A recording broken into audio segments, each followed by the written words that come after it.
আসসালামু আলাইকুম এভরিওয়ান, কেমন আছেন আপনারা সবাই? আলহামদুলিল্লাহ, আমিও ভালো আছি আপনাদের দোয়ায়। আজকে আমি ভীষণ স্বাদের গরুর মাংস রান্না করব হাড় সহ। চলুন তাহলে দেখে নিই পুরো ভিডিওটি। এই জন্য আমি অনেক বড় একটা প্যান নিয়ে নিয়েছি। এর মধ্যে দিয়ে দিচ্ছি রেগুলার সয়াবিন তেল। তেলের পরিমাণটা একটু কমই দিব, আমি এখানে 1/2 কেজি পরিমাণ দিয়ে দিয়েছি। কারণ মাংস থেকে কিন্তু অনেক তেল বের হয় যদি অনেকগুলো মাংস একসঙ্গে রান্না করে। আর যেহেতু এটা হাড় সহ মাংস রান্না করব, হাড়ের ভিতরে কিন্তু অনেক তেল থাকে, সেটা কিন্তু পরে বের হয়। আর আমি যে এখানে তেলের মধ্যে দিয়ে দিচ্ছি আস্ত গরম মশলা। সব মশলাগুলো তেলের মধ্যে দিয়ে একটু ভেজে নিলে ফ্লেভারটা ভালো হয়। এরপর আমি এখানে দিয়ে দিচ্ছি পেঁয়াজ কুচি। পেঁয়াজ কুচি দিয়ে পেঁয়াজটাকেও আমি একটু ভেজে নেব। আজকে আমি খুবই অল্প মশলা রান্নাটা করব, কারণ বেশি করে মাংস রান্না করলে কিন্তু খুব বেশি মশলা লাগে না, অল্প মশলা দিলেই কিন্তু অনেক মজা হয়। আর এই যে আমি এখানে মাংস ধুয়ে রেখেছি, এখানে প্রায় 1 মণের মতো মাংস হবে। আমি সুন্দর করে ধুয়ে নিয়েছি। এখানে প্রথমে 1 বোল ধুয়ে রেখেছি, এরপর দিয়ে পরে আরও 1 বোল আবার পরে ধুয়ে নিব। এদিকে আমার পেঁয়াজটা ভাজা হয়ে গেছে। এখন আমি এর মধ্যে দিয়ে দিব আদা রসুন বাটা। আমি আমার মাংসের পরিমাণ অনুযায়ী সব কিছু দিয়ে দিচ্ছি। আপনারা আপনাদের পছন্দ মতো যতটুকু মাংস নেবেন ততটুকু দিয়ে দিবেন। আমি আমার মাংসর তুলনায় সব মশলাই কিন্তু কম দিয়েছি। তারপরেও কিন্তু মাংসটা অনেক মজা ছিল, কারণ কোরবানির মাংস কিন্তু একসঙ্গে অনেকগুলো রান্না করা হয়, খেতে কিন্তু ভীষণ ভালো লাগে। আপনারা দেখলেই বুঝতে পারবেন যে আমি অনেকগুলো মাংস কিন্তু আমি নিয়েছি। এরপর আমি যখন দিব দেখলেই কিন্তু বুঝতে পারবেন। আর সব ধরনের মাংস একসঙ্গে একদম মিক্সড করে দিয়েছি, এজন্য বেশি মজা হয়েছে। এই জন্য আমি এখানে দিয়ে দিয়েছি জিরা বাটা। আপনারা অবশ্যই বাটা জিরাটা দেওয়ার চেষ্টা করবেন। বাটা জিরাটা দিলে কিন্তু খেতে বেশি ভালো লাগে। এরপর আমি আদা রসুন জিরাটাকে একটু ভেজে নেব। এরপর একটু পানি দিয়ে দিব মশলাটাকে একটু কষানোর জন্য। তো দিয়ে দিচ্ছি মরিচের গুঁড়া। মরিচের গুঁড়াটাও আমি একটু কম দেব, কারণ আজকের এই তরকারিটা আমি একটু সাদা সাদা রান্না করব, কাঁচা মরিচের ঝালটাও দিব। কাঁচা মরিচের ঝাল দিয়েও গরুর মাংস রান্না করলে কিন্তু অনেক ভালো লাগে খেতে। দিয়ে দিচ্ছি হলুদের গুঁড়া। সবই কিন্তু খুবই অল্প পরিমাণ দিচ্ছি আমি মাংসের তুলনায়, কারণ অল্প মশলা দিয়ে মাংস কিন্তু অনেক মজা হয় কোরবানির মাংস। আর এর আগে আমি একটা রেসিপি দিয়েছিলাম, ওইটাতে কিন্তু আমি সব কিছু একটু পরিমাণ মতো দিয়েছি, আর এটার মধ্যে কিন্তু পরিমাণ একটু কম দিচ্ছি। কিন্তু খেতে বিশ্বাস করেন কোনো ধরনের বুঝতেই পারবে না যে এটাতে কোনো কম মশলা আছে। লবণের পরিমাণটা একটু বাড়িয়ে দিতে হবে, পরিমাণে যা লাগে তাই দিতে হবে, কারণ লবণটা কম হলে তো আর ভালো লাগবে না। এই জন্য লবণটা একটু বেশি করে দিয়ে দিয়েছি। এরপর আবারও একটু পানি দিয়ে দিব মশলাটাকে কষানোর জন্য, কারণ মশলাটা যত ভালো করে কষানো হবে মাংসটা কিন্তু ততই ভালো হবে। আমি জাস্ট অতটুকুই তেল দিয়েছি যতটুকু তেল দিয়ে মাংসটাকে কষানো যায়, মশলাটাকে কষানো যায় আর কি। কারণ মাংস দেওয়ার পরে ওই মাংস থেকে অনেক তেল বের হবে, তখন কিন্তু আর এত লাগবে না যে তেল কম হয়েছে, এরকম মনে হবে না। সামান্য একটু জয়ফল জয়িত্রী গুঁড়া দিয়ে দিয়েছি, তারপরে শাহি একটা ফ্লেভার আসবে। আপনারা অবশ্যই জয়ফল জয়িত্রী গুঁড়াটা দেওয়ার চেষ্টা করবেন। বাবুর্চিরা কিন্তু দেয় এই জয়ফল জয়িত্রী গুঁড়া গরুর মাংসর মধ্যে। আমার কাছে তো আজকে একদম বাবুর্চি ফিল হচ্ছে, এতগুলো মাংস একসঙ্গে রান্না করে ফেলতে পারি। আসলে কি, যেভাবে রান্না করি সেভাবেই ভালো লাগে, এটাই হলো কথা।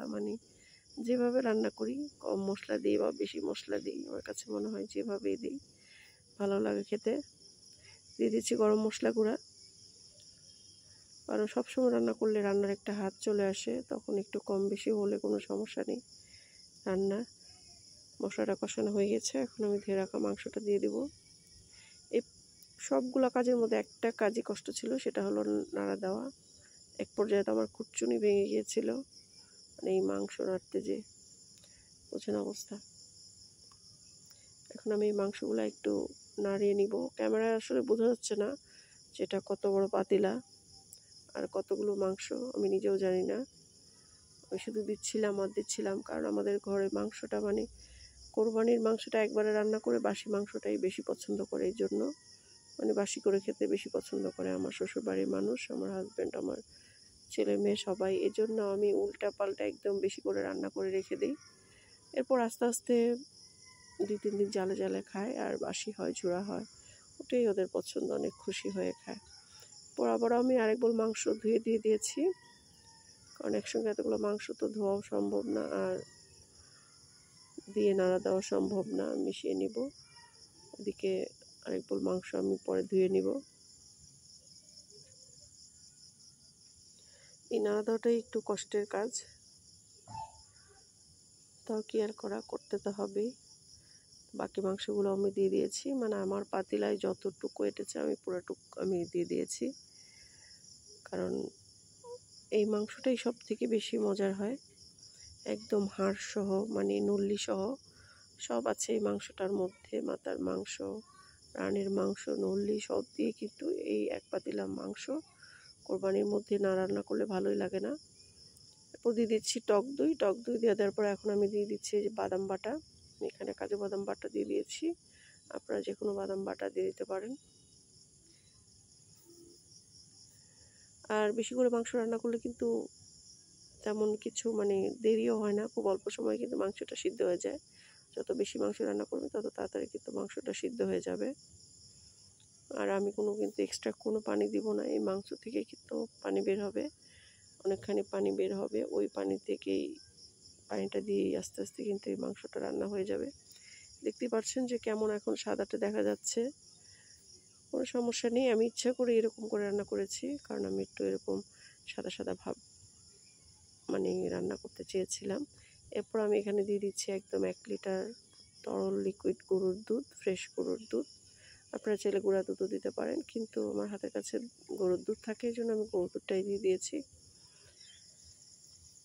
এরপর খালি একটু পরপর কষ্ট করে একটু নাড়া দিয়ে দিতে হবে, কারণ এটা যেহেতু সিলভারের হাঁড়ি, যেন নিচে একটু লেগে না যায়, তাহলে কিন্তু টেস্টটা নষ্ট হয়ে যাবে।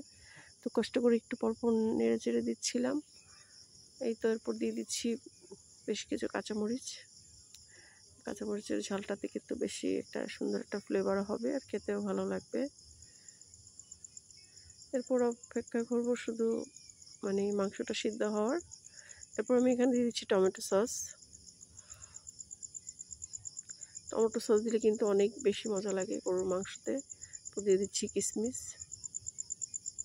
এভাবে রান্না করলে একদম মনে হবে যে একদম বিয়েবাড়ির মতো, মানে বিয়েবাড়ির যে গরুর মাংসর যেই রেজালাটা দেয় এরকম হবে টেস্টটা। তো আমি তো আর রেজালার মতো রান্না করব না, আমি যেহেতু এই মাংসটাকে রান্না করে ইচ্ছা করে এটাকে বাসি করব, পরের দিন এই পাতিলাটা যখন মানে গরম করব, ওইটার যে ফ্লেভার, ওইটার যে সেন্ট, ওইটাই আসলে আমাদের পছন্দ সবার, বাসি যে মাংস ফ্লেভারটা। এই জন্য ইচ্ছা করে আমি পাতিলা ভরে মাংস রান্না করে এরপর আমি সারা রাত রেখে দেবো বাসি হওয়ার জন্য। পরের দিন আবার জাল করব, তখন একদম ঝুড়া হয়ে যাবে। ওখানে দিয়ে দিচ্ছি সয়া সস টেস্টের জন্য। সয়া সসটা কিন্তু অবশ্যই দিবেন, এটা এতে করে কিন্তু মাংসের অনেক ফ্লেভার, অনেক টেস্ট বাড়ে। এরপর দিয়ে দিচ্ছি একদম খাঁটি গরুর ঘি। এটাও দেওয়ার চেষ্টা করবেন, এটা আমার হাতে বানানো ঘি, একদম ফ্রেশ ঘি। রাজকীয় একটা ফ্লেভার আসবে আর টেস্টও বাড়বে ঘিটা দিলে। অবশ্যই আপনারা ঘিটা দেওয়ার চেষ্টা করবেন। আমার রান্নাটা কিন্তু অলমোস্ট শেষ। আমি কিন্তু এখন মানে নেড়ে চেড়ে রেখে দিব। তারপরে কালারটা এখন এমন দেখা যাচ্ছে, কিন্তু বিশ্বাস করেন ঠান্ডা হওয়ার পরে কিন্তু অনেক ভালো একটা লুক আসবে, অনেকই ভালো লাগবে দেখতে, আর খেতেও ভালো লাগবে। আর খুব বেশি রান্না করা যাবে না, কারণ যেহেতু অনেক বেশি মাংস আর হাড়সহ মাংস দিয়েছি, মাংসটা কিন্তু একদম মানে ভেঙে যাবে। এই জন্য আমি যখন মানে একটু শক্ত শক্ত থাকবে অবস্থাতেই কিন্তু আমি চুলাটা অফ করে দিব, কারণ পরের দিন যখন জাল করব তা নাহলে একদম পুরো গলে যাবে। এই জন্য রান্নাটা শেষ, আমি এখন চুলাটা অফ করে দিয়েছি। এরপরে যে দেখতেই পাচ্ছেন মানে একদম হাড় থেকে মাংস একদম আলাদা হয়ে গিয়েছে, কতটাই সুন্দর সফট হয়েছে। এটা কিন্তু এখান থেকে অর্ধেক খাওয়া হয়ে গিয়েছে অলরেডি। তো এটা এখন রেখে দিব সারা রাতের জন্য, পরের দিন আবার জাল করব। এই যে দেখতেই পাচ্ছেন পরের দিন সকালে একদম সুন্দর করে জমে বসে আছে, মানে একটু এসি রুমে রেখেছিলাম যেন একটু ভালো থাকে, তা নাহলে কিন্তু একদম বেশি ফেনা উঠে যাবে, এই জন্য। আর এই যে দেখেন জাল করার পরে দেখতেই পাচ্ছেন মাংস একদম ভেঙে গিয়েছে, কিছু কিছু আস্ত আছে। এরকম মাংসটাই কিন্তু আমাদের ভালো লাগে কোরবানিতে। আর আপনাদের কার কার এরকম মাংস ভালো লাগে তাহলে অবশ্যই কমেন্ট করে জানাবেন। ভালো থাকবেন সবাই। আজকে পর্যন্তই। আল্লাহ হাফেজ।